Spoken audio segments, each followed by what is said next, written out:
AP ప్రభుత్వ సలహాదారు సజ్జల రామకృష్ణారెడ్డి మాట్లాడుతున్నారు. ఇప్పుడు లైవ్ చూద్దాం. యాక్సెప్ట్ చేశాడు అనుకున్నాం. వాళ్ళు ఉన్నారు కాబట్టి వీళ్ళు వెళ్ళి ఎందుకు ఇవ్వచ్చు కదా ఇళ్ళకెళ్ళి అని లెక్కలేసి అసలు ఎవరు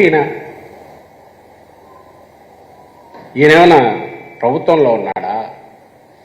నువ్వు ఓ పక్క ఉన్న సిస్టమ్ను నువ్వే దెబ్బతీస్తావు, మళ్ళీ ఆ సిస్టమ్కి బదులు ఈ గవర్నమెంట్ ఏం చేయాలని కూడా నువ్వే చెప్తావు. అది చేయలేదు అయితే అది నేను ఒప్పుకోనంటావు. అసలు తనకు ఏం అధికారం ఏమి ఇది ఉందని చెప్పి రోజు పోవడము, పంపించడము, ఆ ఎలక్షన్ కమిషన్ మీద ప్రెషర్ పెట్టడము, కాకపోతే ఒకవేళ దాని మీద బ్లాక్మెయిల్ ఎంతవరకు పోతుందంటే ఆ ఉన్మాదం తన మీడియాలో, తనకున్న మీడియాలో అడ్డంగా బ్లాక్మెయిల్ చేస్తూ రాయించడం అధికారుల మీద. ఈయన ఇప్పుడే కాదు, అధికారంలో ఉన్నప్పుడు అంతే. నేను గతంలో చూపించాను. సీఎంగా ఉన్నప్పుడు, అప్పుడు లాస్ట్ టైం 19కి ముందు అప్పుడు సీఈఓ మీద దాడికే పోయినంతగా పోయాడు, హోంకరించాడు, దబాయించాడు. ఇప్పుడు అదే చేస్తున్నాడు అపోజిషన్లో ఉంటే.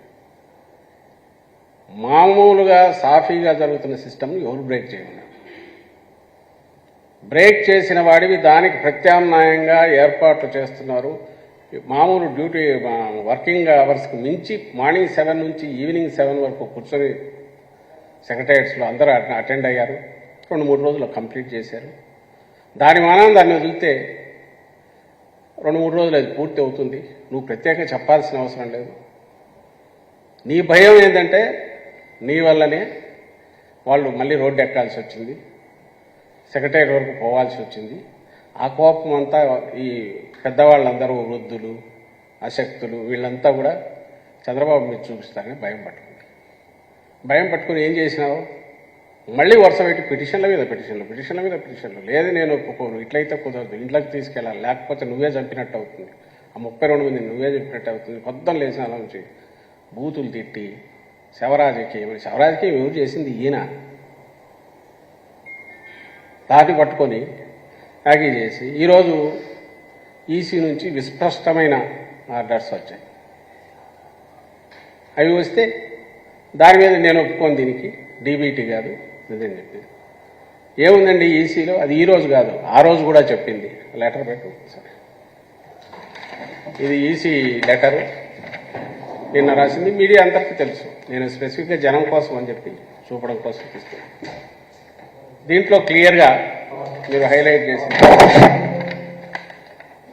చేసి చూస్తే ఇది ఎప్పుడు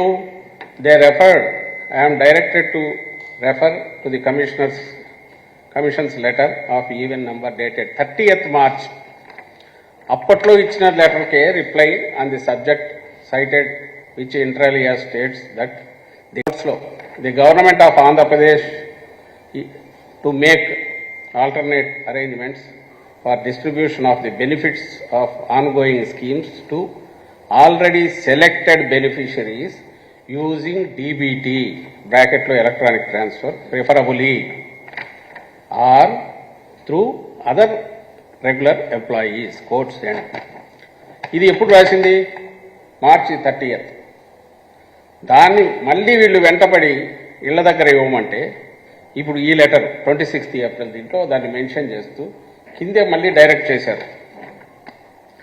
it is requested to follow the direction issued by the commission in letter and spirit so that beneficiaries may avail intended benefits without any hardship.